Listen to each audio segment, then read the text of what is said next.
Nagningning ang buong gabi sa The Lakeshore dahil sa libo-libong mga water lanterns na animoy tinatanlawan ang bawat pamilyang nagse-celebrate ng araw ng mga nanay. Naging makasaysayan ang Mother's Day celebration, hindi lamang para sa Pampanga, kundi para sa buong Pilipinas dahil nasungkit ng The Lakeshore Philippines ang Guinness World Records para sa largest display of water lanterns sa isinagawang Lumina Water Lantern Festival nitong May 10.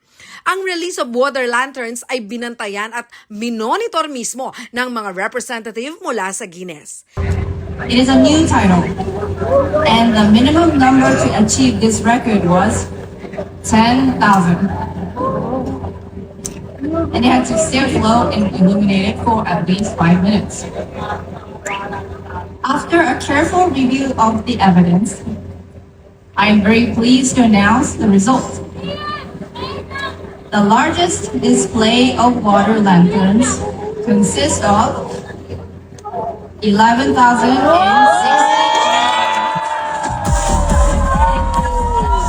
by Event Management Corporation at Lakeshore, Pampanga on 10th May 2026. Congratulations, you're officially amazing. Inorganisa ng Vibe Events Management Corporation at ng The Lakeshore ang nasabing historical event sa bansa.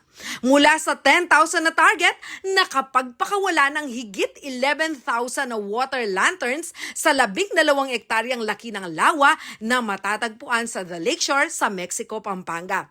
Mismong si Mexico Mayor Roding Gonzales kasama ang sangguniang bayan ay nakiisa sa festival at nagpakawala ng kanilang water lantern na may personal na mga wish. Ayon kay Maricar Pangilinan, this is not only about the record. This is making Mother's Day more special sa Lakeshore.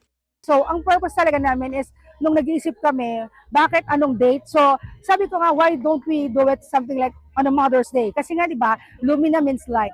So, alam naman natin, di ba, ang mga mother natin, yan yung mga ilaw ng ating mga tahanan. Lahat ng mga tao nagse-celebrate ang Mother's Day. Some may not celebrate Christmas, but Mother's Day. Lahat tayo may mother that we wanted to pay tribute. So, happy Mother's Day sa lahat po sa inyo. And hopefully po, nag-enjoy po kayo sa aming experience for the Lumina.